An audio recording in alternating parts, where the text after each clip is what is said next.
Hello, everyone. Thank you for being here. Babe, thanks for being here. As always.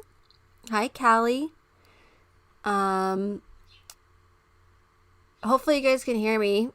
I changed around some of my settings. It probably wasn't the best idea right before my stream. But, fingers crossed that, there's not going to be too much buffering or any, technical issues. I know that my stream labs wasn't working, like my bot, so I don't know if that's gonna work today. Not a big deal, but we'll see. Nobody's typing yet, so I don't know if the chat box is working, but I just wanted to let everybody know at the very beginning that if you were a moderator and you hear me clear, okay, good, thank you. If you had a wrench prior to this and you weren't here for the last stream and you didn't see what happened, hey Cecile, that there was an issue that happened. A bunch of people, well, I don't want to say a bunch, but a few people were timed out and blocked from the channel, and it said that I did it. I have no idea how it happened. So what I did is I just removed all of the wrenches to see if it happened again. Once I did that, it did not happen for the rest of the stream. So it's nothing personal. I will continue to add wrenches as I go along, but I just want to make sure that there's no bad apples. Now, I don't know why it said that I did it. It said think for yourself, timed out a few people. I did not do that, so I have no idea what happened. It could be a glitch. Either way, I just wanted to make sure and remove the moderators that I did have. So again, it is nothing personal if you do not have a wrench yet.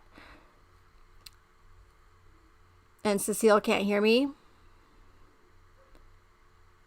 Buddy was timing people out. Yeah, probably. He's a little shit. Of course, I'm getting a warning on YouTube. The current resolution is 768 by 432, which is not optimal. Well, I can't do anything about it now. Hey, Swamp Lover. Yeah, I know, but I just had to make sure. So, for those of you who have been following me for quite some time, these videos that I'm going to play today are ones that you have more than likely seen before, but I do have some new followers, especially since Alex Erickson was nice enough to let me come up on her channel and voice my theories, so I know I got a few more subscribers. So I know that sometimes, especially with as many uploads and live streams as I have, a lot of people don't probably want to go that far back and really search for videos. So today I'm going to attempt to play some of my more important videos that I uploaded. I think all of my videos that I uploaded are important to the case, but 2-3 years ago, I may not have been as transparent as I should have been, simply because I was worried about hurting or anybody who has been affected by this case. Hey Molson man, so I want to go back to and go over these important videos that even if you guys have seen them, I want to go into more details about them. A lot of these are going to be, of course, hey Mark, that I was just very new to streaming. So like I said, they're going to sound very robotic. So, just bear with me, but they are very important to the case. I would not have uploaded them if they were not super important, and especially to my theory. So that's what we're going to do again today. And I do apologize, like I said, if you have seen them already, but I am going to go into more detail and maybe explain myself a little bit better and explain the videos, as making videos takes a lot of time. So sometimes it's hard to get all the details in a short amount of time, unless you want the videos to be like 45 minutes, an hour long or something. So I try to keep them really straight to the point, and so that's what we're going to do today. And I appreciate everyone being here. Let's see, I could probably wait another minute or two to see if we get some more stragglers. But I know people kind of complain about not getting right to the stream, especially if they're catching the replay.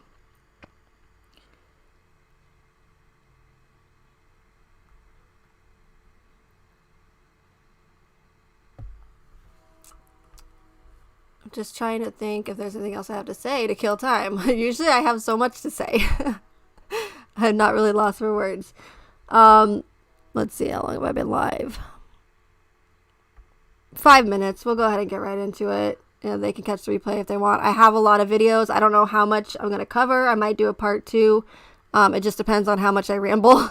I don't like to say ramble, but there's just a lot of information with this case to get out there, especially even though it's, you know, over 3 years old. And I just think that these videos that I uploaded are super important, even though they are old and earlier to the case. Not all of them. I'm going to kind of do them in order for you guys. So, like I said, bear with the bad graphics and video editing skills that I seem to lack at this point in my streaming career. Not career, but anyway, here we go. And the chat's not working either, is it? That's not good.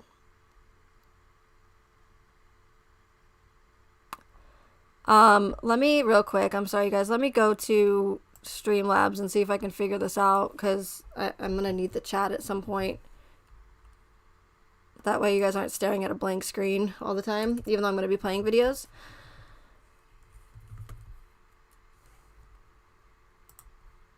And then that way we can give a couple more minutes for people to get in here.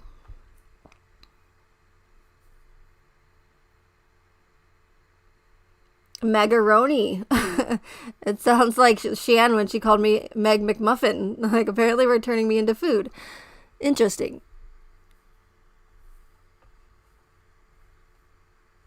I don't understand why my Streamlabs would just stop working either. That's really weird.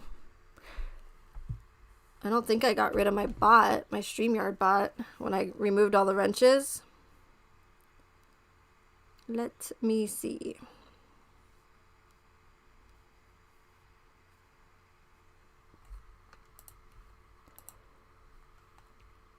Hey, June.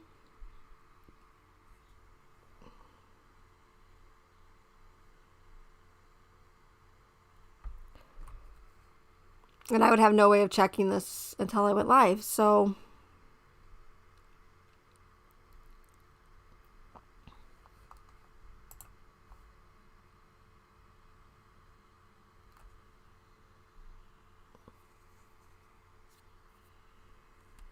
Just give me 1 second, I do apologize. Okay, Streamlabs is a moderator, so I don't understand...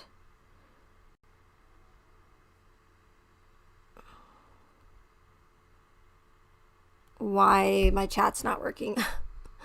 So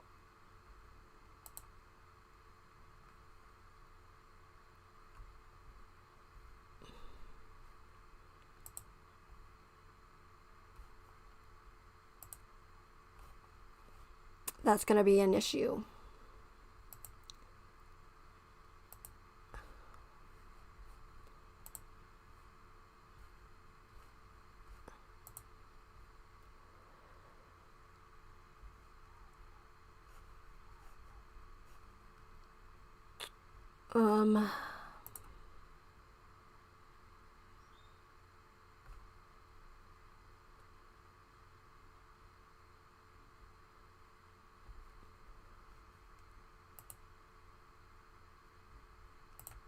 Alright, let me just try something, guys. Oh, now the chat's coming up. Why would the chat come up now? Okay, well, it's working. I don't know what happened, but it's working. Alright, cool.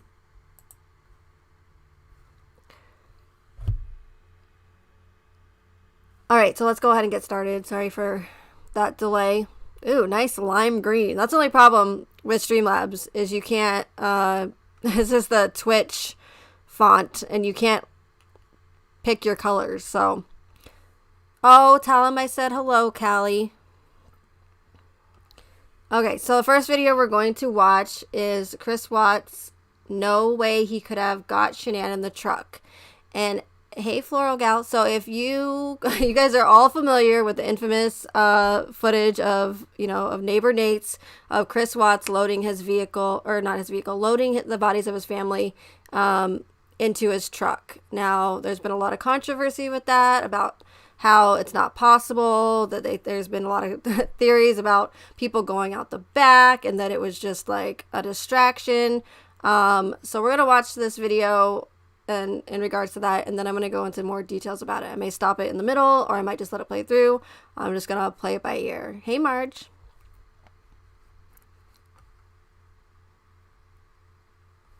And I am going to mute some of it because I added this really annoying music, and I don't know why I did that, but I'm going to mute some of it.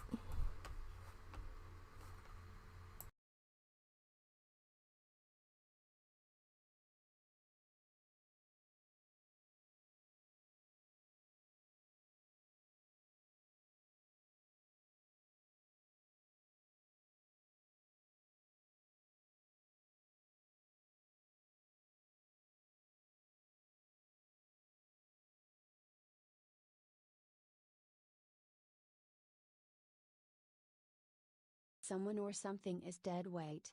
That phrase seems a bit morbid, but it stems from the experience of this very phenomenon. When someone is dead or unconscious, the person does appear to weigh more, but in reality, this apparent weight change has very little to do with the presence of life or consciousness, and much more to do with the placement of weight. When a conscious person wraps their arms around a carrier's neck, some of their weight is managed by the muscles of the neck and shoulders, thus relieving some of the strain from the arms and back.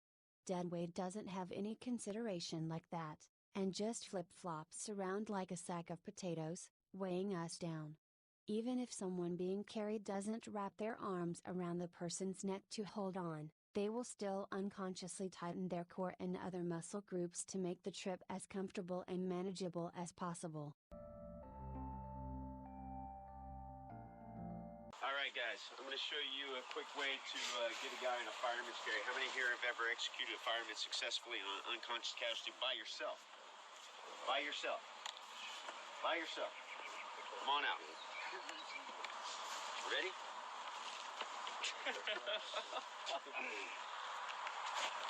What do you weigh, Will? 180. 180, that's it? Come on, man. You're doing a good job. You're doing great, man. Come on. Come on. Get up. Oh. Yeah. Really gets into it.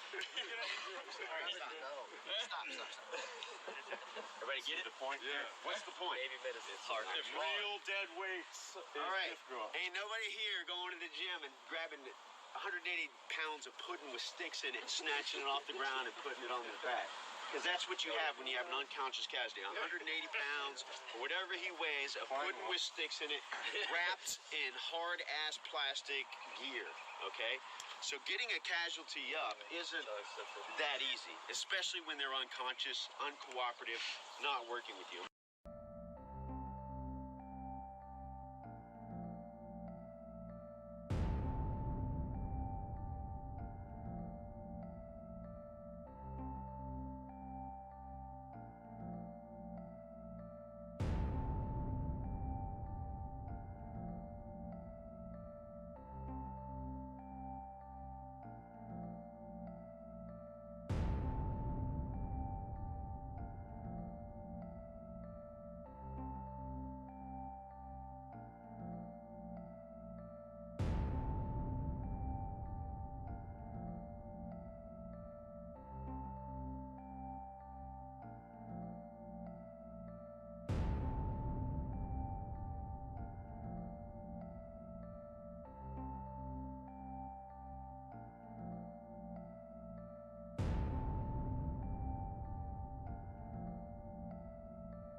Okay, again, I apologize for the really annoying, like, intense music, but this is back one of my first videos when I didn't speak in my videos because I was, like, super nervous about doing it and out of my comfort zone.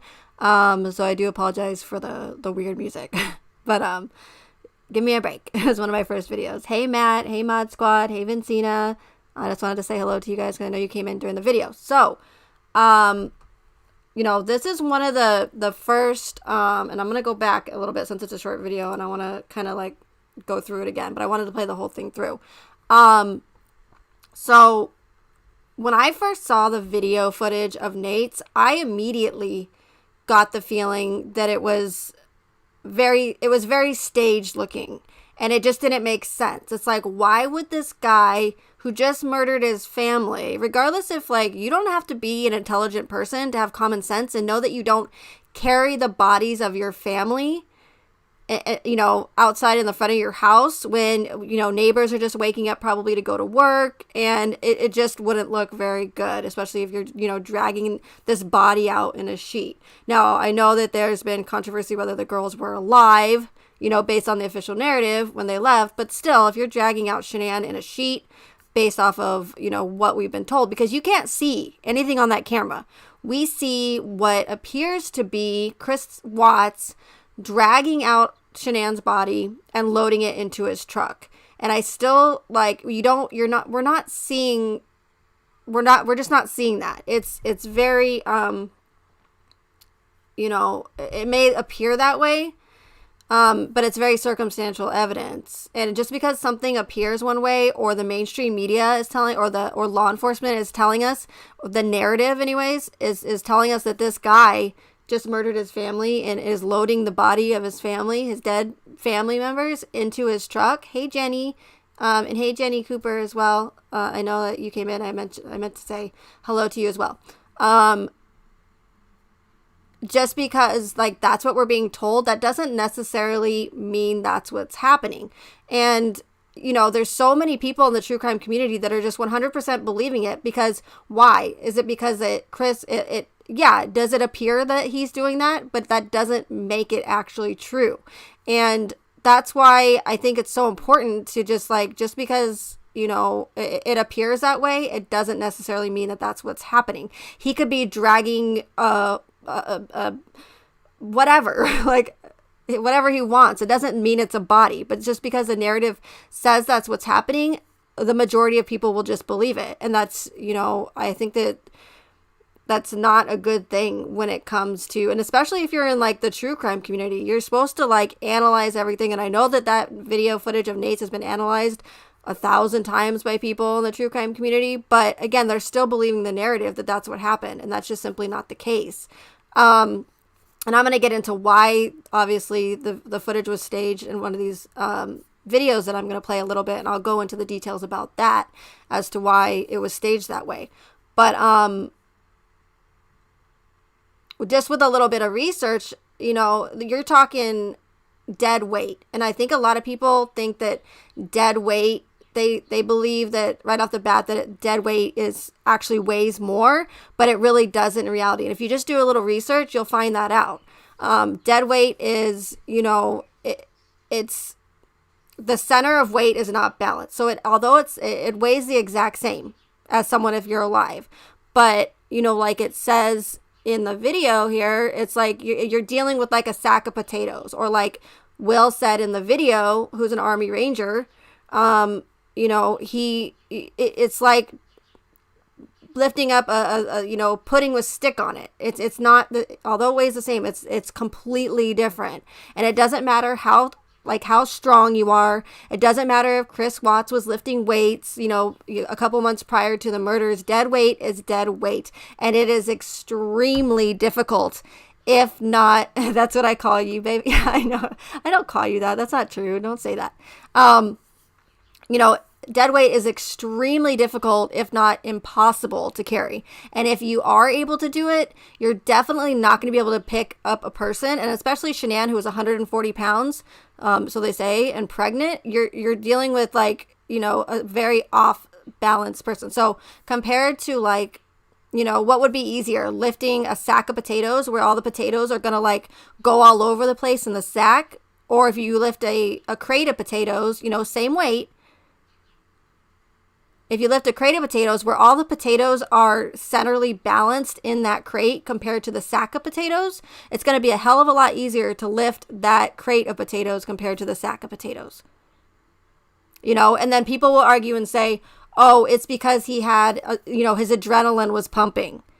You know, and adrenaline rushes are different, you know, because, you know, you hear where those like amazing stories where a bunch of, you know, helpful people like saw somebody trapped under a car and they lifted the car up and got that person out from underneath the car from being pinned. But you're talking about like a couple of seconds, if that, and you're talking about multiple people. That to me, that's an adrenaline rush. From what we were told in the narrative, Chris Watts murdered Shanann in the house, in the upstairs bedroom, dragged her body down the stairs in a sheet, dragged her through the garage, picked her up from the ground in the driveway, and lifted her up into the truck. Like, if you guys think about it, it's like, you know, he's not doing a fireman role, you know, like they do, like the firemen do, where they have momentum and they have speed and they literally lift them over their shoulder. We can see Chris Watts' shoulder, and you don't see Shanann, you know, leaned over her shoulder like that as if he picked her up from the bed or something. So you're talking about all this like energy that he's taking. Number one, he just supposedly killed her. Hey, Lauren. And dragged her through the entire house. And now you're talking about lifting that dead weight up and into the truck. And even if he was able to pick her up, I'm not seeing that lift from him. I'm not seeing her head come up above there. Like, you can't just go, oop, and just like throw her into the back seat. That's not how dead weight works. It's not possible, no matter how much weight you have. So I want to show you the clip really quick again of Will Willis, and because it's super important. And, you know, he's super built. He's an Army Ranger, and it doesn't matter. He's explaining exactly how difficult it is, even for an Army Ranger, regardless of how much Chris worked out. Like I said, it's very, very difficult to lift an unconscious person because that weight is not balanced.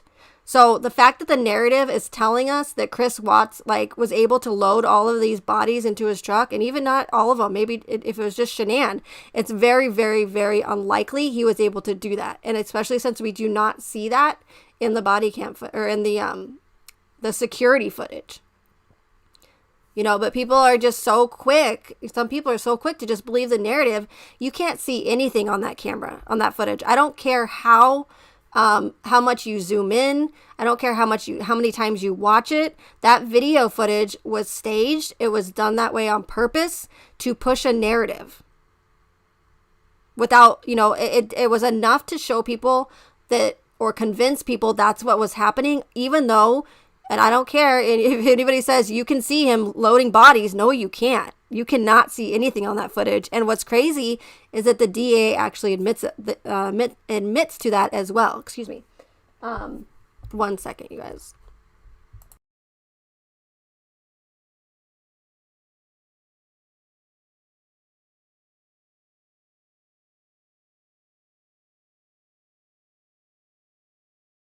Sorry, my kitty was being a little needy. So I don't care, like I said, how many times you watch that footage or how people, hey, doing life my way, how many people say, oh, you can see him loading the bodies. No, you can't. You cannot see anything on that footage, and it's done that way on purpose. So real quick, I want to watch the Will Willis clip real quick again.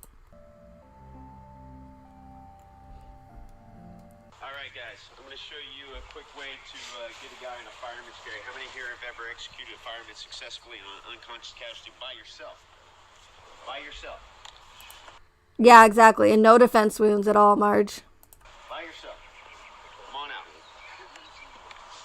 Ready?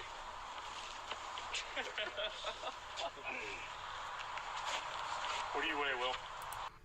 Oh, and even here, for instance, like he's trying to like make it so it's dead weight, but even then it's not really the full dead weight because it just naturally he's gonna flex his body, but he's obviously doing the best he can. But even now, when he's not unconscious or deceased, It's not it's not the full complete dead weight that you're going to get. So as you can tell, this guy said he's picked up someone up before, but it's very, very difficult to lift no matter how much you work out. The strength does not matter when it comes to dead weight, especially when it comes down to moving a body at a long distance as well, and in multiple levels and whatnot.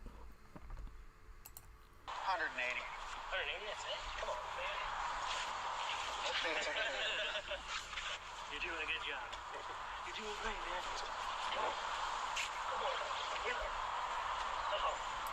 And not only that, like I said, based on the narrative, Chris Watts in his interview, not that we can believe anything he says, but if she was really wrapped in a sheet, that would make it even more difficult for him to pick up Shanann, being that she was in a sheet. You would have no way of grasping that dead weight with a sheet. Like, that would be so extremely difficult, like I said, if not impossible. Yeah, exactly, doing life my way.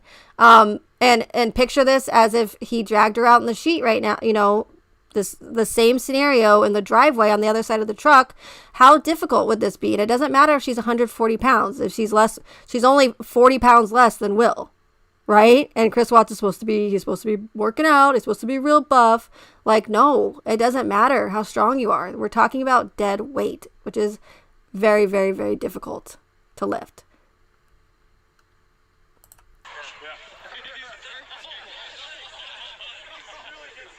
Hey, Maria.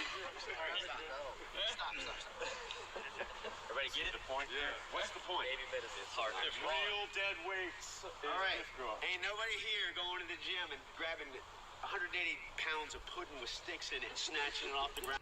Okay, so see again what he said right there? He's comparing it. So in the earlier part of the video, the article compares it to lifting a sack of potatoes. Will uses the analogy of, or the comparison of picking up pudding with a bunch of sticks in it. Like, the weight is not centered, whereas if you had all of the weight contained, compared to it like flopping all over the place. So the balance of weight is what, and being centered is what is really important when it comes to lifting dead weight. And you just don't have that center of balance when it comes to it. Hey, Foxy. Hope you're doing well. Good to see you. And putting it on the back. Because that's what you have when you have an unconscious casualty. 180 pounds, or whatever he weighs, of pudding with sticks in it, wrapped in hard-ass plastic gear. Okay? So getting a casualty up isn't that easy, especially when they're unconscious, uncooperative, not... I know, babe, I know, but a lot of people would argue that.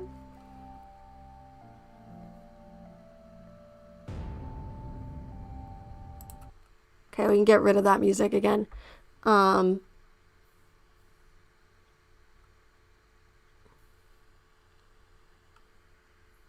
Okay, so this screenshot here, and hopefully you guys can see it okay. I know that my video quality is not the very best, but you know, we know about all the shadows. The shadow that we saw, supposedly one of the girls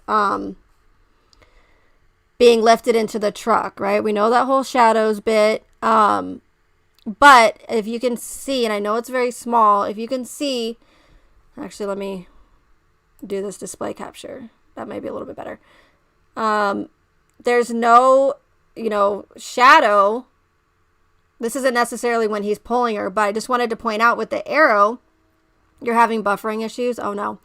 I just wanted to point out with the arrow that if he did drag Shanann in that sheet, we would have seen that entire area underneath the truck, or at least some of it, shadowed out from her body. If we're going to see a small child shadow, then we're definitely going to see her, you know, the shadow coming from her body being dragged. So there's many inconsistencies when it comes to this video. And, you know, I tend to look at things differently than most people. Like, I analyze things, I look at different things, and I don't believe what I'm told just because somebody told me that, or just because a higher authority said this is what's happening in the video. And again, like I said, yes, it does appear as though he's dragging a body in the footage, but does that necessarily mean that's what's going on? No, because you cannot see anything on that video. He could walk backwards and pretend like he's dragging something. It does not mean that it's a body. And I know that's hard for a lot of people to believe because it's like, well, that's what the narrative is telling us. That's what law enforcement, that's what we're seeing. But you can be so easily tricked by by the littlest things.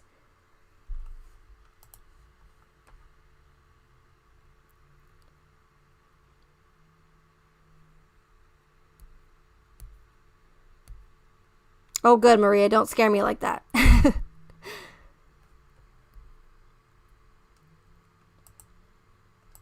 Okay, so another issue is the fact that they had a 3-car garage and that this guy is supposed to have like this really super high IQ that we're told did not back the bed of his truck into a portion of the garage. Why would he not do that? If you look at it from a staged, perspective, it's done that way on purpose, and he did it right in front of Nate's camera because they're pushing a narrative out to people, you guys.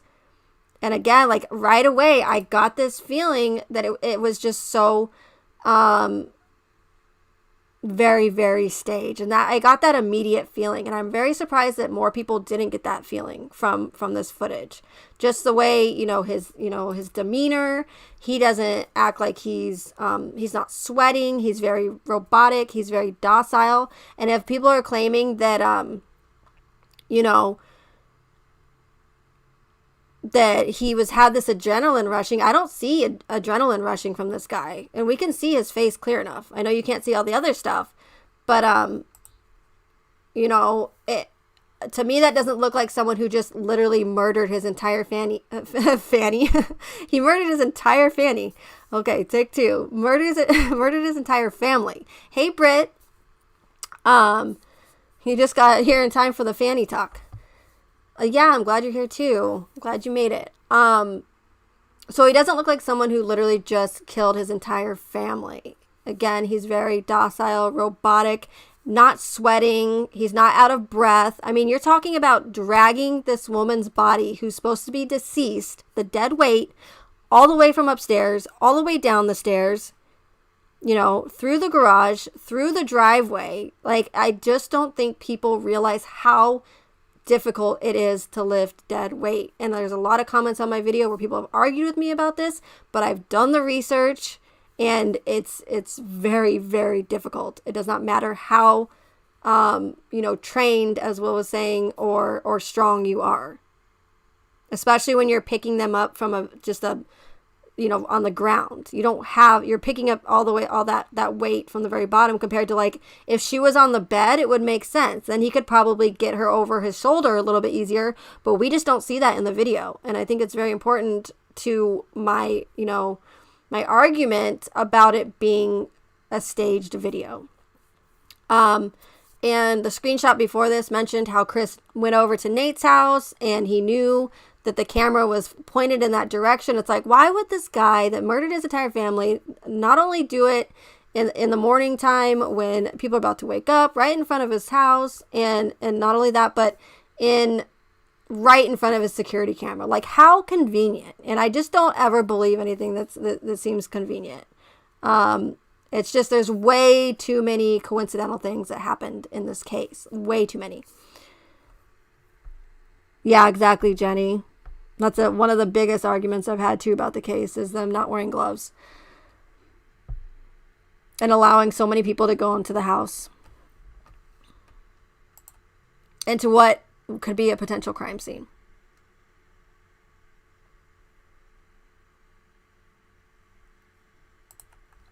Okay, so does anybody have any questions as far as that video goes?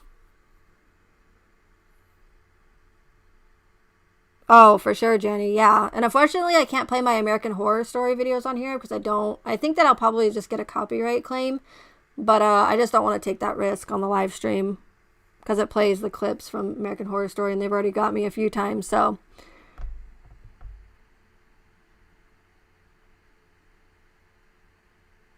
yeah, totally, Floral Gal. Just very calm and collective for a guy that just literally murdered his family. Going around the truck, grabbing the gas can.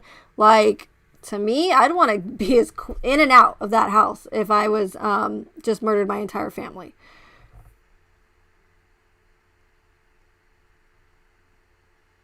Oh, yeah, there's a lot of strange things about the house, too, Jenny. Very staged, also. Okay, no questions on that. All right, I'll go ahead and go to the next one.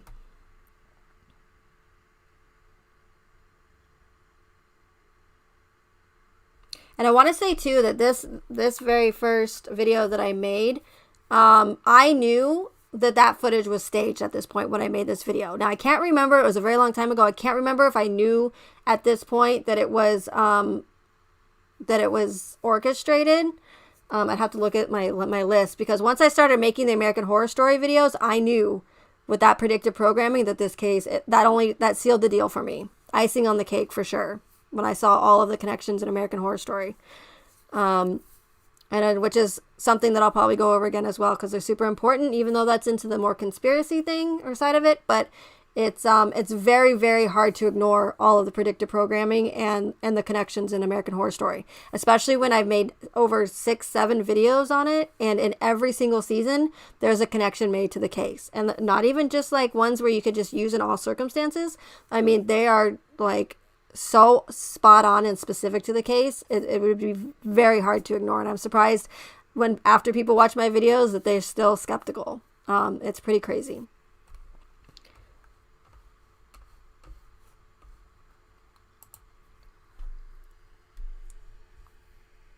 Yeah, he was clean Cali too.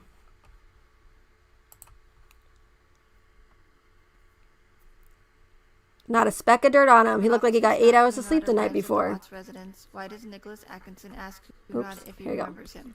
How you guys doing? What's that? Do you remember me? Yeah. Hey, man. How you been?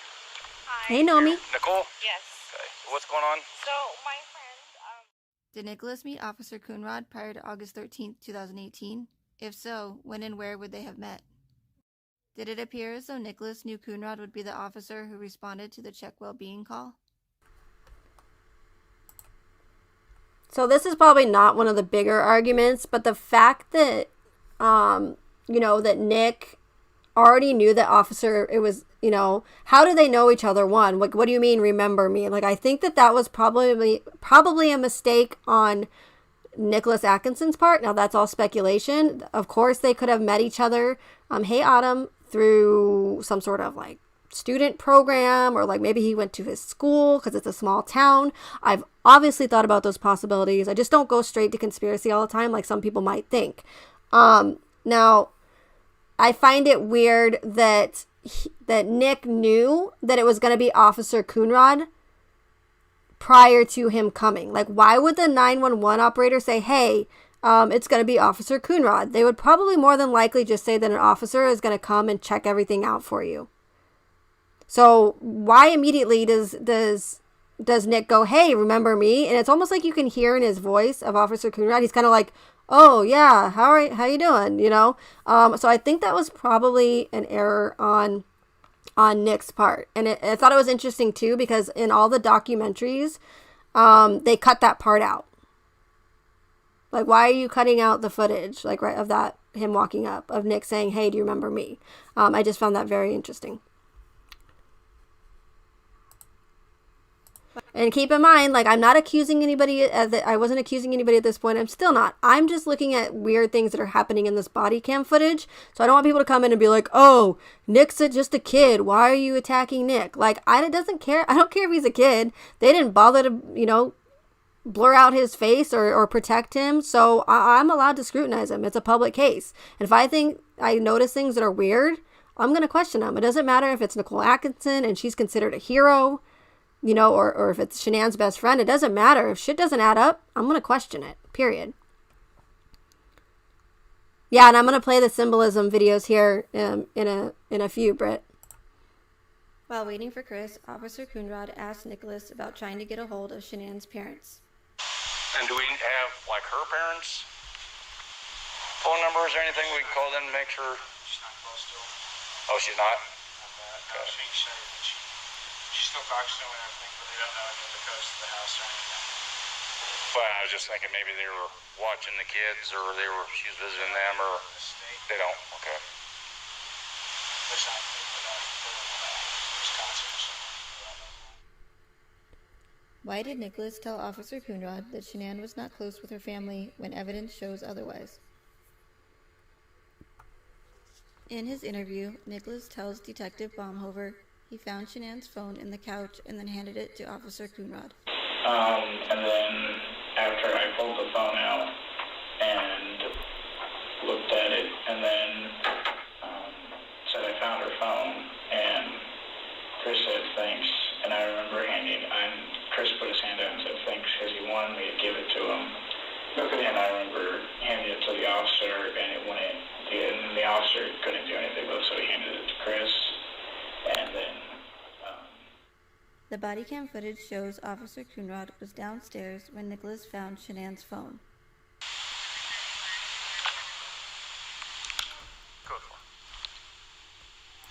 Oh, and this is a little bit off, like, what's being mentioned right here. But at this point in the body cam footage, I find it very bizarre that Officer Coonrod's... Yeah, I know. I was just thinking that, babe. I was going to say something, but I was like, no, I'm going to be nice. Yeah, it's like, come on, Nicole. Can you not wear, like, something a little bit more appropriate for your interview with police? I mean, give me a break. But anyways, I'm glad you said it. But at this point in the body cam footage, Officer Coonrod has still not been upstairs yet. Now, when you're a police officer and you're going into a house and you don't know what to expect, or if you're looking for someone, you're the police officer. You're supposed to check every bedroom, check under the bed, check every closet. You clear all the rooms right away to make sure that there's no threat, or to make sure that Shanann and the girls aren't laying in one of the bedrooms dead. Like, Coonrod doesn't even bother to check all the bedrooms until like 25 minutes into this body cam footage. Like, it's not real life, you guys. You know, you don't have to know. And even I know that like the TV shows and stuff are not always real, but you have the ones that I mentioned before, like that are on the Discovery ID channel, that are the closest thing you're going to get to real actual police body cam footage and real life investigations. When I watch those shows, I see the police officers, even for a welfare check, they go in there and they clear out the entire house to make sure that there is no threat. And they're especially not going to let people go into the house before him, or into any of the rooms before him for that matter, and go and check them. Like, it's just not real life. And I'm very, very, again, surprised that more people do not question it.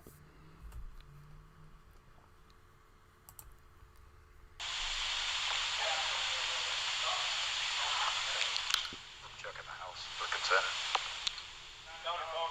Oh.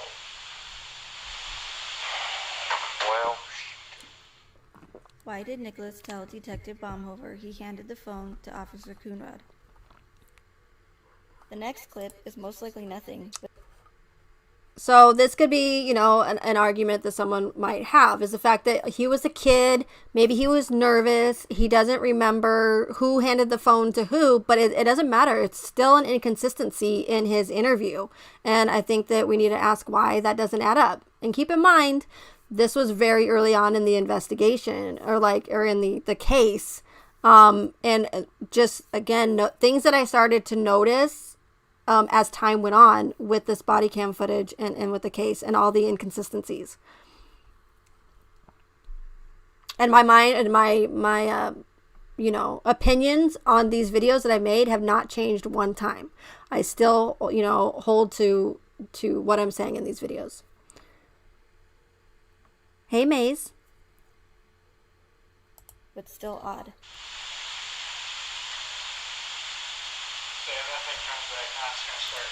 Oh, and that terrible staticky sound is how Weld County released the body cam footage.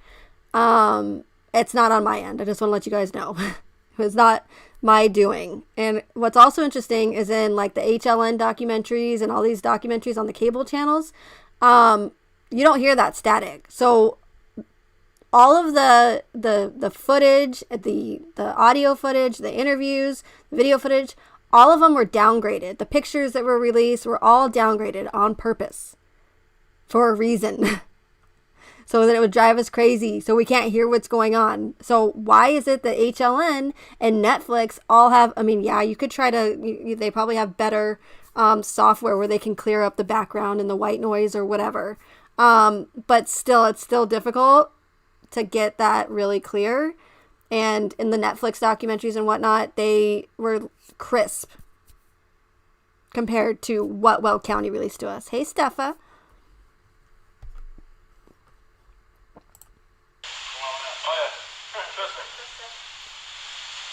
It was shut down.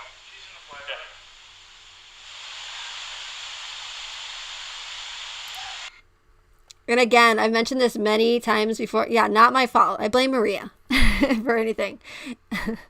Especially when she's not here. I blame her. It's easier that way. No, but, and where's the sense of urgency, you guys? And I've mentioned this many, many times. Where is, you blame me all the time, babe? Yeah, I know you do. That's inevitable. Where is the sense of urgency from these people? Like, if Nicole Atkinson is that worried about Shanann, why is everyone just standing around? It's like they already knew that she wasn't in the house. Look at it from a different perspective and not from just like, oh, it must be all real perspective. Look at it and just look at their body language. Like, what is, like, just really pay attention to what's going on. I mean, maybe not right now, but if you wanted to go back and watch the body cam footage, like I said, put it on mute or something and just try to look at it from a different perspective. And when I first saw this Coonrod body cam footage, I also got the feeling that it was very, very staged. It's just the immediate feeling that I got. And that was going into it without a conspiratorial like mindset. Like, I wasn't going into this case ever with a biased opinion. I had no idea. I thought that this case was real from the very beginning and for quite some time, actually. Like it took a few months until I started to notice things that really made me start to question whether or not it was real. But regardless of that, even going in it without a biased opinion, I still got the sense that the Nate footage was staged, that the security camera footage was staged, and that this body cam footage was staged. And once I started watching the other body camera footage, I got that same feeling as well.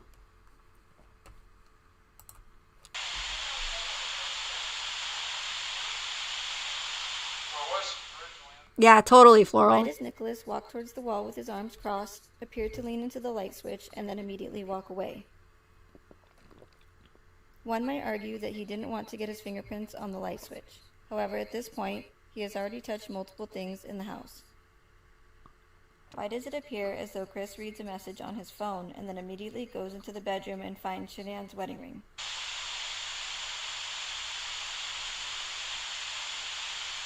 Were you able to pull up the video at the 1210? See, was it front door? That was you? Yeah. Okay. Yeah. Oh, and I want to mention too, sorry to stop it, but I just like to point out things as we go along that I always found interesting. At this point, like I said earlier, and I'm probably saying like I said, and again, or as I mentioned, I'll try not to do that so much. I know I can use repetitive words a lot. I even notice it, and I'm like annoying myself with it, so I'm sure it's annoying for you guys. But at this point, I'm almost certain, and maybe someone in the chat can correct me, but I'm pretty sure that Officer Coonrod at this point had still not even gone into the master bedroom or all of the bedrooms, even the playroom, to check and to clear the rooms. He never goes into the playroom or the other bathroom that Nicole Atkinson just walked by. But he does go into the master bedroom later. Again, as a police officer, when you go into a house and you don't know what you're walking into, you clear all the bedrooms. That's your job, not the family members or the husband. It's just not real life. It really isn't.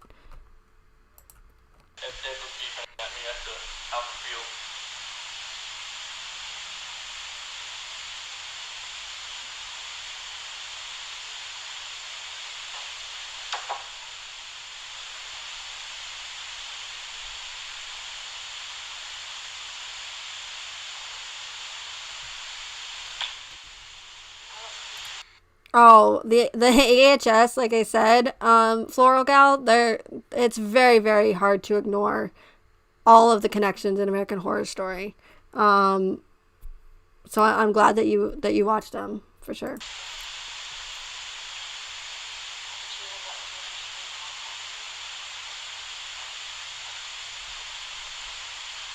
Okay, now pay close attention to this reaction from Nicole Atkinson. Chris Watts just found the wedding ring on the nightstand, allegedly, even though everyone else went in there and searched beside Coonrod. And Nicole Atkinson didn't see the ring sitting there, or did Chris Watts have it in his pocket the whole time? To me, that doesn't really matter. What's interesting to me is Nicole Atkinson and Christopher Christopher Watts' body language. It's almost like there's no reaction from Nicole Atkinson.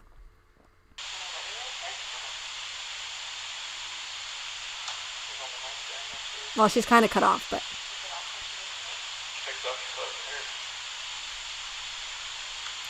She's like, oh, that's her wedding ring. And then she just walks away. Like, what about, that's not the reaction I would think from a best friend. I would say, well, what's going on? Were you guys having marital problems? Why would she leave the ring, Chris? What, you need to talk to me. Why would Shanann leave her? Why would it be on the nightstand? But I just don't see that from her. She goes, oh, that's her wedding ring. And then just like casually walks away. Again, where is the sense of urgency? Where is like the scaredness for her friend? That because clearly they're not there. Hey, Chica.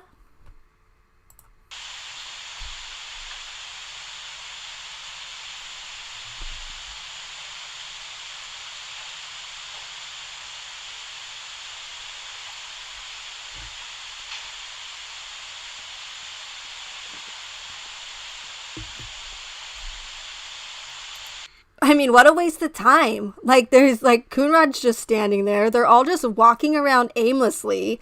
Like, if this isn't look staged, I don't know what else. I don't know. Because, I mean, again, people act differently when it comes to, like, being under stressful situations and whatnot. But I'm just not seeing what I expect to see from people who are extremely worried about her friend, and I don't see normal behavior as you would think from an officer just standing there. Like, what a waste of time. Like, why is he not asking Chris more questions? Like, where do you think your wife is? Because she's clearly not here. Hey, Mrs. Bendover. I laugh every time I see your name. Very clever. But I just don't see the behavior that you would expect to see normally from people who are worried about someone being missing. Or people.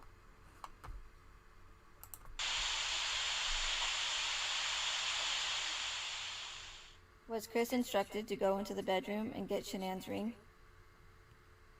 How could Nicole or Nicholas not have seen Shanann's ring on the nightstand when they were searching the house?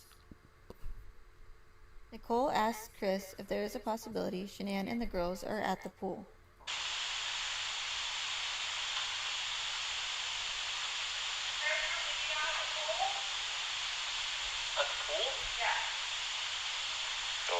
Thing right here. Yeah.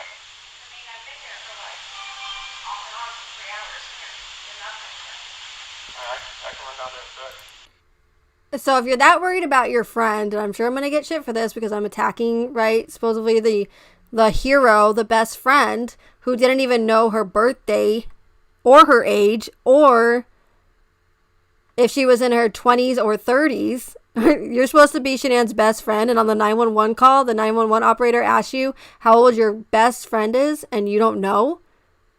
Like, and I give you like a pass and say, okay, maybe, you're just distraught, or maybe sometimes people don't pay attention to their friend's age. But if you don't even know if she's in her 20s or 30s, and the narrative tells us that you're best friends, like, something's off about that, in my opinion. Now, she said downstairs, I know it's kind of hard to hear, but she said that she's been here been at the house for 3.5 hours, and she asked Chris if anybody checked the pool. Like, if you're thinking that, why didn't you go and check the pool for your best friend? And again, this is stuff that it's all like, it doesn't really prove anything, but they are inconsistencies that I noticed back when this case was really new. Now, I obviously over time have, uncovered more evidence that supports my my theory on the case, or my narrative on the case, even more. But these are earlier videos, and they're just important inconsistencies that I noticed. Nowhere in their interviews does Nicole or Nicholas mention they went to the pool to check to see if Shanann and the girls were there. When Chris failed to go to the pool to check, why didn't Nicole or Nicholas take it upon themselves to go to the pool and look for Shanann and the girls? At Chris's sentence hearing, Frank Rushek tells the court he saw Chris carry the girls out like trash. heartless monster, and then you take them out like trash. You disgust me. They were loving and caring people. You may have taken their bodies from me, but you will never take the love they had for me. They loved us more than you will ever know, because you don't know what love is, because if you did, you would not have killed them. You monster, thought you would get away with this. I don't know how. The cameras do not lie.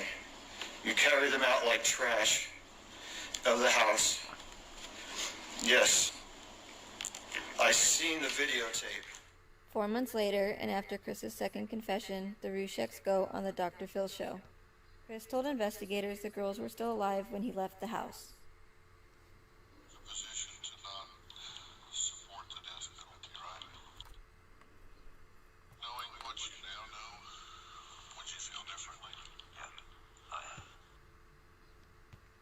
If Frank truly saw Chris carry the girls out like trash, then why were the Rusheks shocked after hearing Chris's second confession?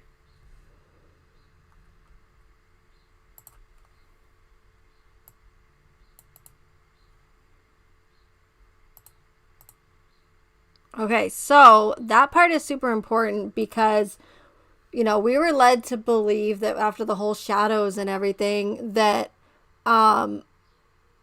the girls were still alive. And from Frank Ruchek's, and you can tell this was an earlier video because I said their last name wrong. That's how early these videos are. Frank Ruchek's statement in court at Chris's sentencing, he says that we clearly saw you carry the girls out trash. Now, even if that's like, that he didn't literally carry them out like trash in a bag, he's still claiming that they saw video footage that proved that he saw the bodies being taken out. So why were the Rucheks so shocked on Dr. Phil when they go on Dr. Phil saying, oh, if we would have known that the girls were still alive when Chris left the house, then we wouldn't have gone for the death penalty. But Frank, you just said, regardless if he literally carried them out in trash bags or not, you said that you saw on video that Chris Watts carried out the bodies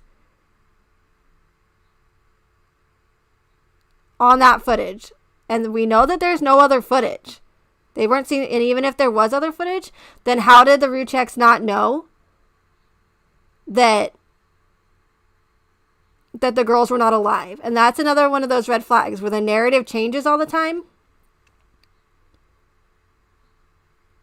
When it's not just the same narrative, and it continues to change over time.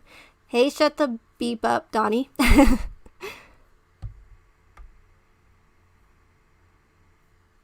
Hey, Lori. Okay, so that was like the first inconsistencies video that I made.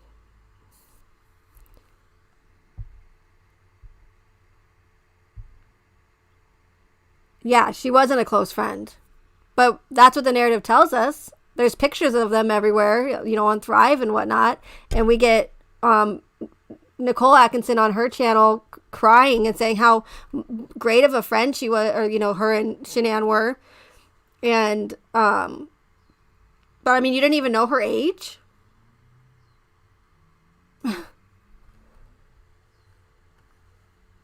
Oh, that's... They're like little emotes or whatever. I think they're called emotes over here.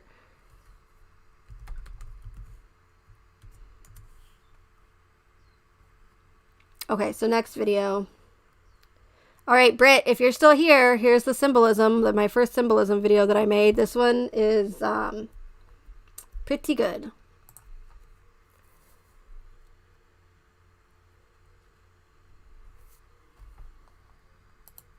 And I'd also like to say that the symbolism is very, very important when it comes to these orchestrated events, these psyops. But I know that it can be very conspiratorial for people. But, you'll notice, and once you're awake and you're able to spot these events for what they really are, there's always going to be occult symbolism and numerology, like your 13s and your 33s that we're going to watch in this video.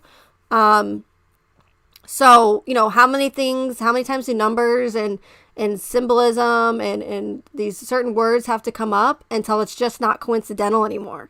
And I think that their symbolism, I'm hoping in the future will be their downfall, because people are starting to notice the symbolism and the predictive programming. Regardless if it sounds conspiratorial, it's very real, and you'll find it all the time in these events. It's one of those red flags to look out for. And if you know what to look at, if you know what, to look for, it's very, very easy to spot.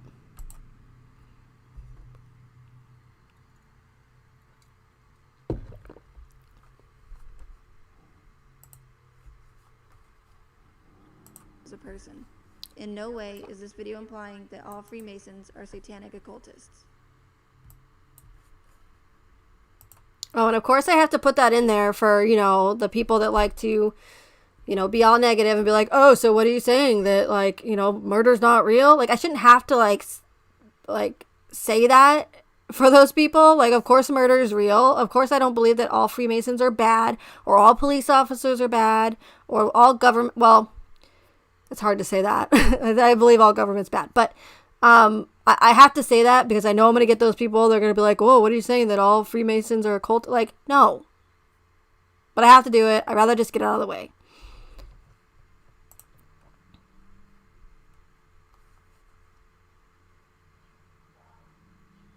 Baphomet, also known as the Goat of Mendes, is a symbol that has played a mysterious and misunderstood role and is often associated with Satanism, occultism, and witchcraft. It wasn't considered satanic until British occultist Aleister Crowley associated Baphomet with Satan and linked the icon with the idea of suppressed knowledge and secret worship. The picture on the right is one of the two figurines displayed in the Watts family room. It resembles the two serpents that are wrapped around a staff and is said to symbolize eternal life.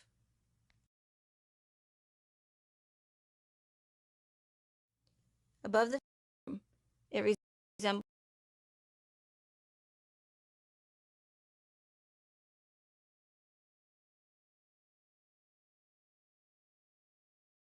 Okay, I was muted.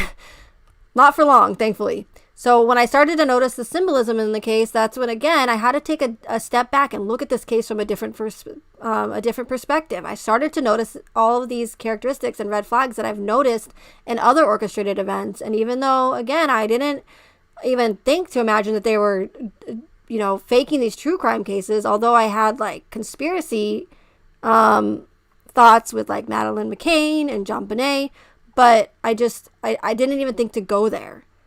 But knowing in the back of my mind and learning over time these red flags with other orchestrated events is when I just automatically started to, like, look at it from, have a different outlook on this case. And I just continue to see more and more of those characteristics and red flags. And, eventually it finally sealed the deal for me. But I mean, if you, like, is that not, like, the exact same thing? I mean, that's, how could you deny that? And that's just one. Like, I'm not saying, oh, there's one figurine in the Watts family room, and that means that it's orchestrated. And I get a lot of people that say that too. Like, oh, just because there's some symbolism? Like, no, there's a ton of it. And like I said earlier, how many times does all this symbolism need to pop up before it's just not coincidental anymore? Eternal life.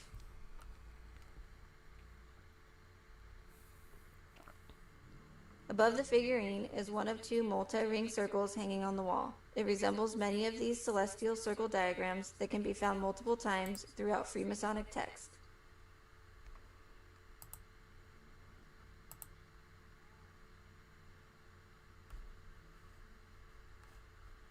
Sunflowers are known to be sacred in Freemasonry. Because of its plainly perceptible affinity for the sun, it was given high rank among sacred plants. This might explain the picture of the sunflowers Chris sent to Kessinger, as well as the picture of her in front of the field of sunflowers. Now, do sunflowers necessarily mean that it's, just occultic and it's orchestrated? No, but you're going to see sunflowers pop up a lot in these events because they're very, they're worshipped by these occultists. So you're going to find him a lot in these events. We see a lot of the sunflowers in the Tristan Bailey case as well as the Gabby Petito case. Again, how many times do sunflowers have to keep coming up for it to not be coincidental anymore? Even though sunflowers are a very common flower, it's the amount of times that they're popping up in these cases that have so many red flags. Another important symbol is the two pillars. As with many occult symbols, the two pillars conceal multiple layers of meaning, but they have been said to represent equilibrium of two opposing forces.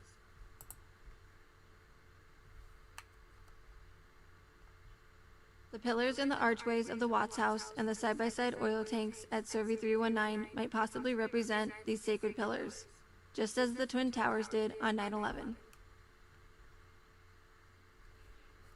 The phoenix bird is one of the oldest occult symbols. It is highly worshipped and is known to represent the sun, rebirth, resurrection, and immortality. Shanann flew into Phoenix, Arizona, and attended the Thrive Convention in Scottsdale, Arizona. Both cities are located on the 33-degree parallel.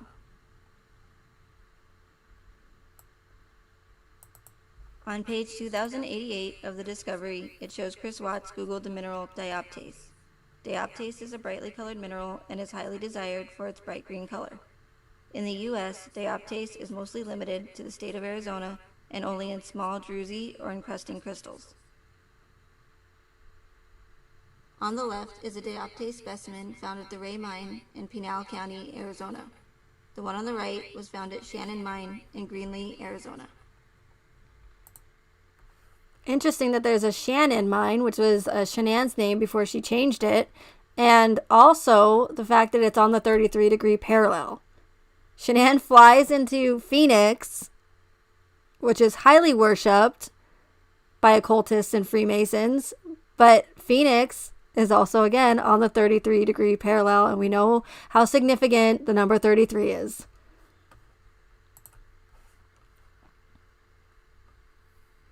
These elongated triangles are used frequently throughout occult texts, as you can see in the images of these diagrams. Here is Chris Watts being booked into... Oh, and all of these images that I'm showing, the black and white, can be found in Manly P. Hall's A Secret Teaching of All Ages. I actually own that book, which is amazing that I found it. I was super excited about that. County Jail. Notice the similar elongated triangle pattern on the floor. Not only does it look identical to those patterns in those diagrams, but you have the inverted triangle, which is very, very occultic as well.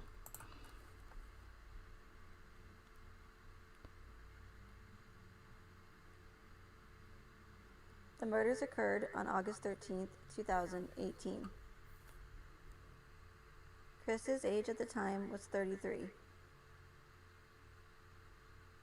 Shanann arrived home from Arizona at 1:48 a.m. and adds up to 13.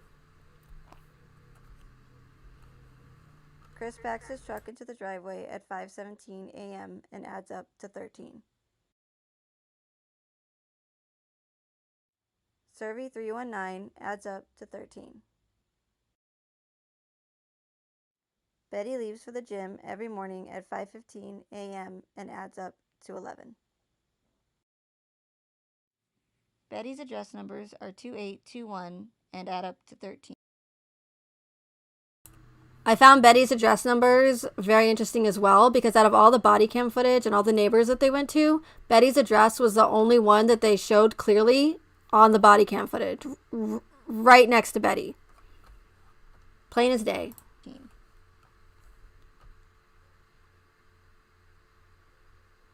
Shanann's age at the time was 34 and adds up to 7. Chris and Kissinger held a 111-minute phone call the night before the murders, and it adds up to 3. Chris was processed in Unit 9-2 at Weld County Jail and adds up to 11.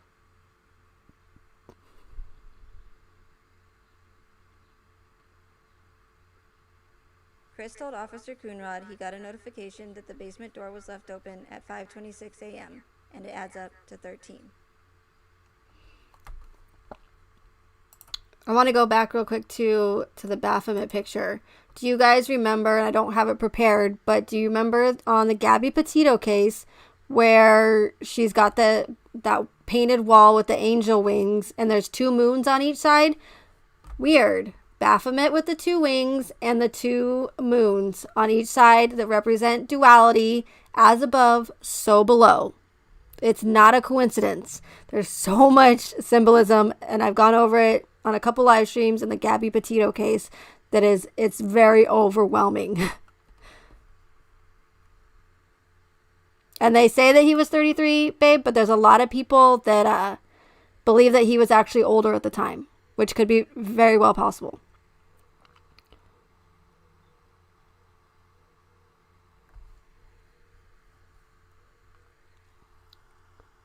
Anything's possible, Maze.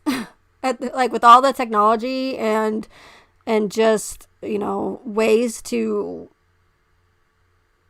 the video editing and whatnot, it's very possible. I wouldn't,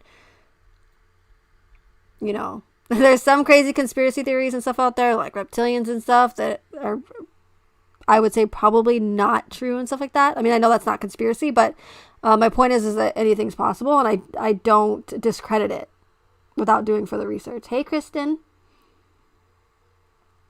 And there's so much more symbolism that and we're going to watch another symbolism video here, but there's ones where I've added to the community post. I've added more AHS connections to my community section. So I just kind of put these videos out as time went on, when I started to notice them. So they're kind of broken up, which maybe doesn't give it that much of a wow factor, but there's just so much symbolism in the Watts case. It's completely 100% overwhelming. It's insane.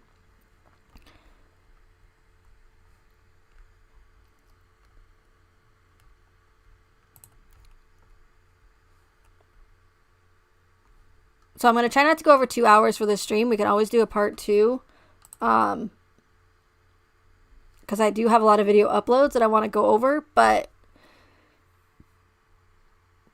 this one here is important because it's another reason why I started to really notice those red flags. And as I've said before, if you followed me, you'll know that that's all I ever talk about all the time, is those red flags that I want you guys to look out for, because they use the same itinerary for the most part in these events. They follow the same itinerary. Hey, Pine Mountain.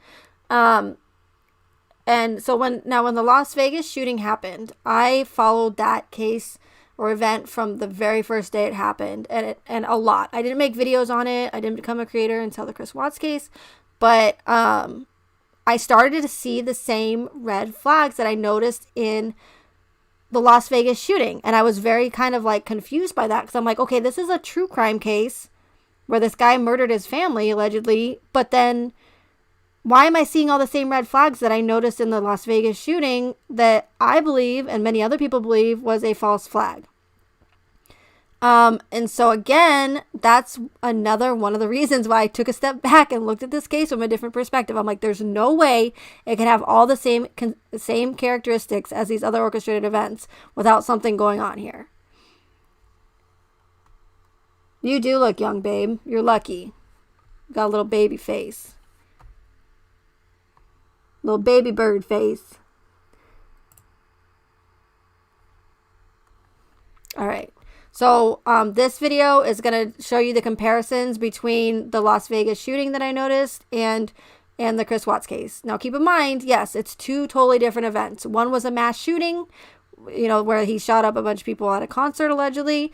And, this other one is a familicide case and true crime. So completely different. Innocent people allegedly did die in the narrative. But I did start to notice the same characteristics.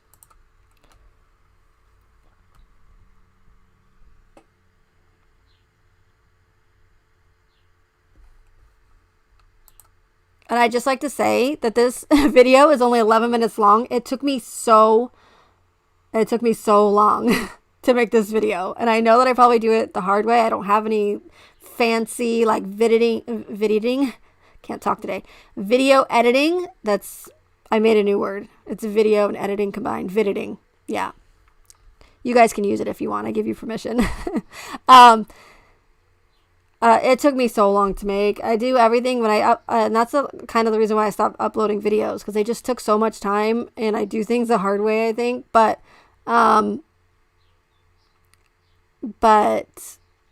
it took me a very long time. False flags come in a wide variety of forms, and each one serves a specific purpose. One thing every false flag has in common is to install. Oh, Chica, I don't. She's always like, "Who are you calling babe?" Bowser's my boyfriend, Chica. Just in case you were wondering. Like she's like, who are you calling babe? Fear, panic, and a guided response from the general public.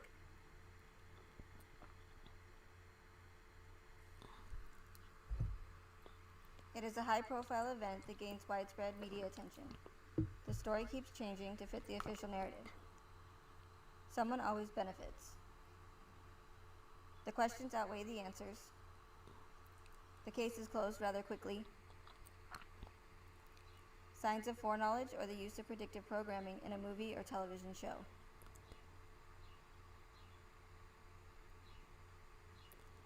On October 1st, 2017, Stephen Paddock opened fire from the window of his Mandalay Bay hotel room onto thousands of concertgoers attending the Route 91 Harvest Music Festival in Las Vegas, Nevada, killing over 50 people and wounding over 400. On August 13th, 2018, Christopher Lee Watts murdered his pregnant... Oh, and the Las Vegas shooting also had a ton of symbolism in it as well. As I said before, you're going to find symbolism throughout all of these orchestrated events. It's just a given. That's what they do. I don't know the full reason. There's several, theories as to why they do it, but I won't get into those now. But it is important that you guys know that you can find the symbolism in all of these events. Guaranteed. Wife Shanann, their two young daughters, Bella and Celeste, and their unborn son, Nico. Chris eventually confessed to the murders and is serving multiple life sentences. Yeah, Chica, you can. You can call him whatever you want. He doesn't care. Stephen Paddock was a wealthy, retired 64-year-old with no prior criminal history, mental illness, or political affiliation, and did not fit the profile of a typical mass shooter. Those who knew Paddock described him as being a quiet person who kept to himself.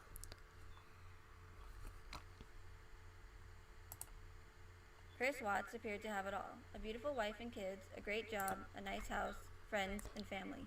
He did not fit the profile of a family annihilator. He appeared to be a caring husband and a great father. Family, friends, and co-workers were in disbelief and never imagined he was capable of committing such a heinous act.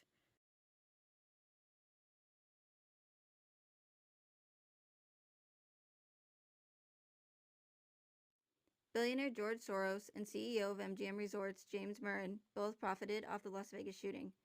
Soros bought $42 million in put options on MGM, and Murren sold 80% of his own stock just weeks before the shooting.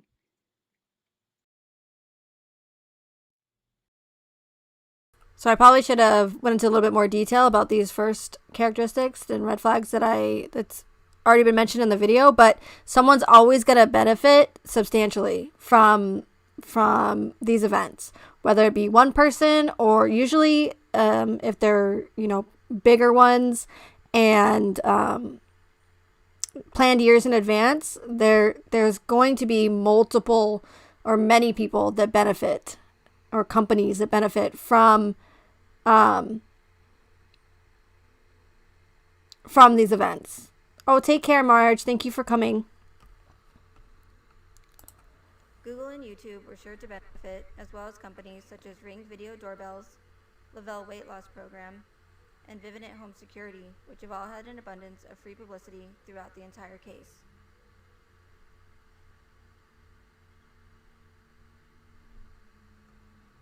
Hours of body cam footage, 911 calls, and pages of case documents were released to the public in both the Las Vegas shooting and the Chris Watts case.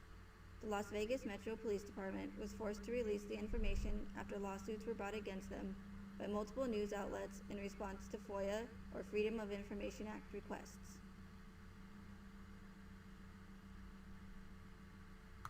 The Colorado Bureau of Investigation and the Frederick Police Department were required to release the information in accordance to CORA, also known as the Colorado Open Records Act.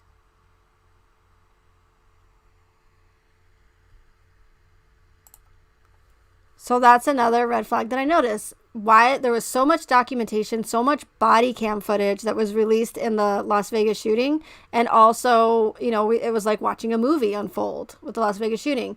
Same thing with the Watts case. So much footage released, so much documentation, things that are released in data dumps, over a period of time. And it just kept continuing and continuing. I kept seeing the same red flags that I noticed. And this is just one example. For whatever reason, the Watts case practically mirrored the red flag characteristics to the Las Vegas shooting. I can't necessarily go into like Sandy book and all that stuff. It still freaks me out because I feel like I'm walking on eggshells with my channel when I even mention that event. But I specifically concentrated on this video on the Watts case, or the Las Vegas shooting compared to the Watts case, because they had all of the same characteristics for the most part.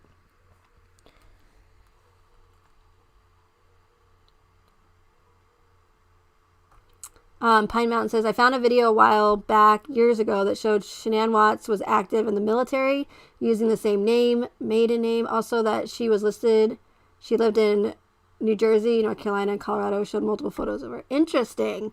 And that's, this is not on the list because this was an earlier video, but usually you'll find that people have either some sort of connection to the FBI or the CIA, or that they have some sort of military background for whatever reason. They like to use people that have those military backgrounds. So I would not be surprised. Pine Mountain. That's very interesting.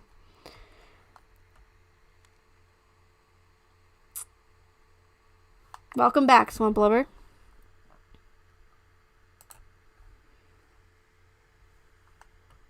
The Luxor Hotel is next to the concert venue and is shaped like a pyramid. Occult symbolism can be found throughout the entire structure. The shooting went on for 9 to 11 minutes. Paddock killed 58 people.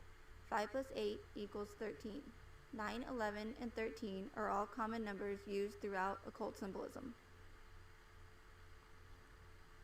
Located behind the stage are 2 towers that might possibly represent the Masonic pillars. Chris's age at the time of the murders was 33. The day of the murders took place on August 13th. Survey 319 equals 13. 2 oil batteries at Survey 319, possibly representing the Masonic pillars. Pay close attention to this court officer's hand movements. Oh, this guy's something else. I'll tell you what.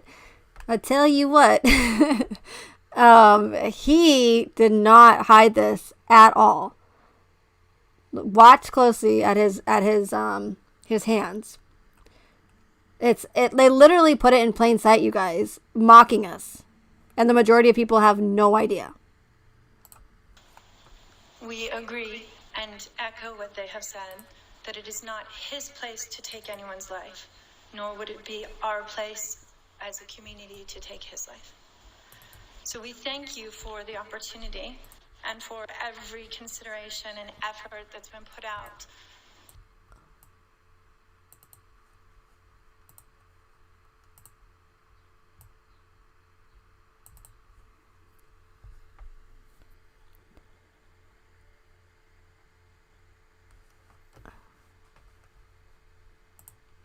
Swamp Lover, why do you keep saying I'm muted?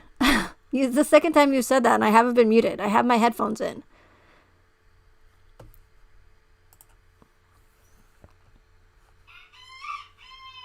Buddy says hello. Just weeks before the Las Vegas shooting, a 4chan user by the name of John created a post warning everyone in the Las Vegas area to stay away from places where there are large groups of people.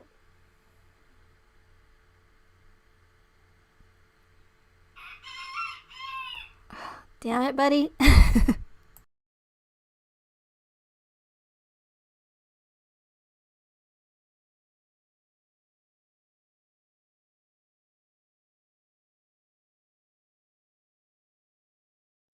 Predictive programming of the Watts case was used a number of times throughout. Here's the infamous American Horror Story. This is what sealed the deal for me, you guys. Led up to the AHS Apocalypse trailer that appeared on Nate's TV.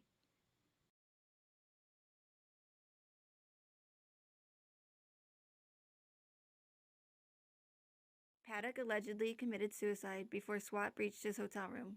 Conveniently, there was no one to put on trial since the lone shooter was deceased. After all, dead men tell no tales. Chris accepted a plea deal and So kind of like I noticed with the Gabby Petito case, how convenient that Mr. Laundrie was found deceased. As I just mentioned in this video, how convenient that Stephen Paddock committed suicide. Dead men tell no tales. No trial, no nothing. Their narrative is already pushed out. The propaganda and the... Buddy? The propaganda and I'm sorry, my window's open. The propaganda and the psychological aspect of it is already pushed out to, millions of people. It's just, it's another one of those how convenient things. How many times do things need to happen, or how all these coincidental things until, or convenient things until it's just not coincidental anymore.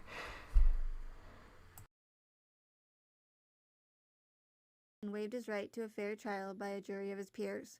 Having a trial and bringing in witnesses to testify would most likely reveal information that contradicts the official narrative.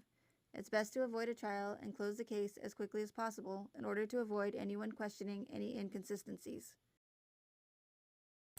And again, how convenient that Chris Watts took all this time to murder his entire family, and the guy literally confesses. Well, number one, leads the law enforcement right back to the crime scene. He's got a rake handle sticking out of the grave. He's got trash bags. It looks totally staged, just like all the guns in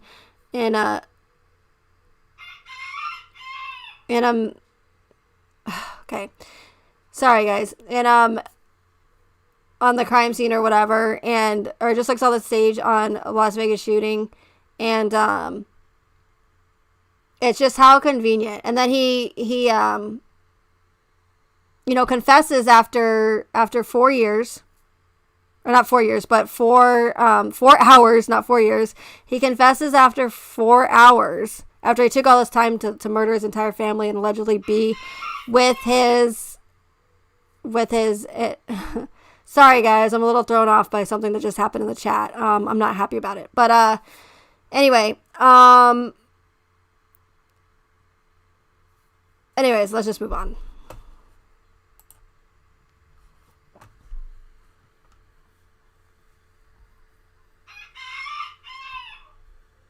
Although it was still an ongoing investigation, Paddock's body was cremated a little over 2 months after the shooting. The concert grounds were immediately cleaned and all potential evidence was removed. Police and investigators had their suspicions about Chris early on. However, they failed to properly contain the Watts home and compromised any potential evidence by allowing police, friends, kids, lawyers, and news reporters in the house.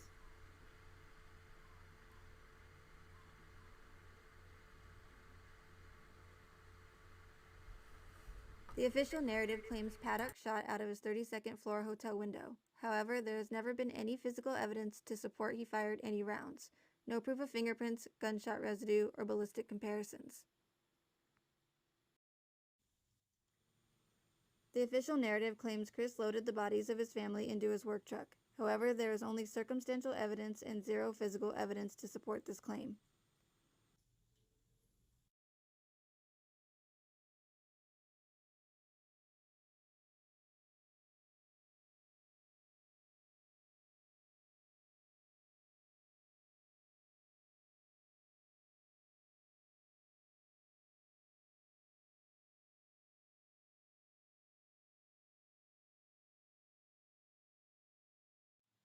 Just days after the shooting, Google and YouTube changed their algorithms, excluding misinformation and conspiracy theories, and deleted any video that went against the official mainstream media narrative. Videos as well as channels have been removed by YouTube for theorizing or questioning the official narrative of the Watts case. To Congress or to any person, position in power, we are calling on you to do something to pass laws that will protect victims of unspeakable crimes from this kind of abuse. Our online social media sites like Facebook, YouTube, and Twitter, we have contacted you many times, reported this abuse, but no avail. We are calling on you again to do the right thing, to take some responsibility for your platforms and stop this despicable conduct. Whether or not you feel Frank's wishes should be respected, it is hard to ignore what appears to be another attempt to take away a portion of our free speech.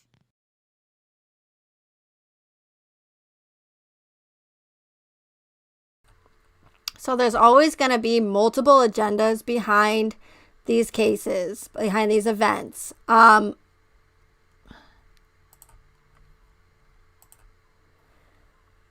of them being in the Watts case, taking away free speech. I'm not going to get in too much detail about it right now, but multiple agendas, multiple reasons why they would orchestrate and deceive so many people. The reason they create that is to get us into an emotional reaction. They don't want us to think, they just want to get us emotional. So they freak us out so that we will be, oh my God, this is awful, awful. We don't think, we just react. There's a difference between reacting and acting. Acting is when you're in balance and in harmony and you make a well thought through decision and then you act. Reaction is just you go, oh my God, and that, but they don't want you to think. So it's the reaction they want and emotional. So they aim at women and children to get the emotions going. Yeah. So see the problem to get the reaction. That's problem, reaction. Oh my God, help us. That's the reaction they want. And then we turn towards the few, to the ones that we think are there to protect us, not understanding that it's actually them who have created the problem, and say, please, please help us. We need protection. And they will then say, well, the only way we can protect you is by, and boom, in comes the solution. Right. Problem, reaction, solution.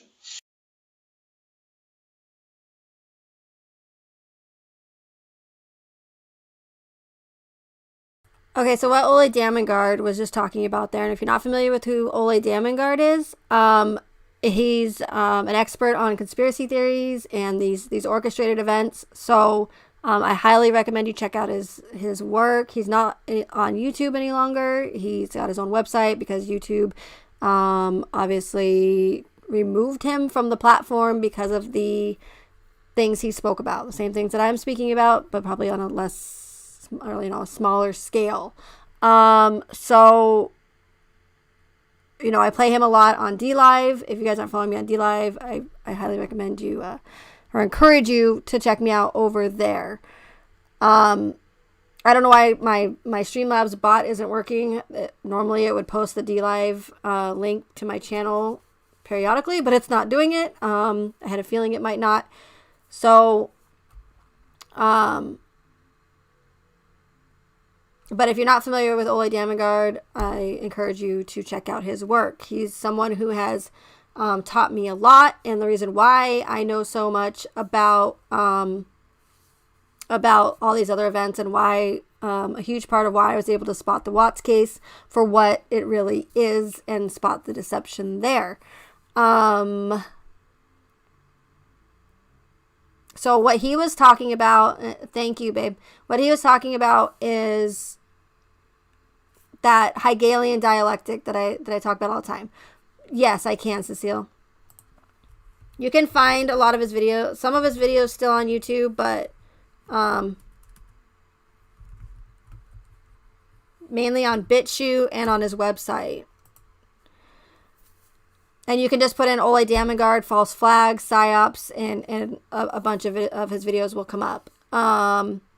So he was referring to, in that clip, the Hegelian dialectic that I talk about a lot. That problem, reaction, solution. So what they do in these events is the government or whoever is orchestrating these events, the mainstream media, will create a problem.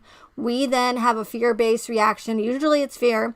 A fear-based reaction to where we say, oh my God, this is terrible. Please do something about it. So we turn to them for a solution, not realizing that they were the ones who actually created the problem in the first place, because they can't just come out and say, hey, we're going to take your rights away. We're going to take your guns away. They know that would never work on the public. You can't just take rights away from the public. So what they have to do, thank you, Kelly, is they have to trick us into giving up those rights and, or passing laws. in order to get laws passed. It's very, it's really, really good trickery, and it works all the time. They've been using it on us for years. People just don't realize it. So like I said, they have to trick us in order for us to give up our rights and pass laws. And I've gone into it in more depth, but obviously I'm not going to do that today. So I think I'll end it there. I do have several more videos that I want to go over, but I do want to keep these live streams kind of short. I don't like to go over 2 hours because people don't watch the replay. They see a 2-3 hour live stream and they're like, eh. So, we'll do a part 2 of this. I have several other videos, some more symbolism videos that are super important to my theory and to the Watts case. So we'll go ahead and do a part 2 on that. I really appreciate everybody being here, and I'll see you guys next time. And thank you, moderators.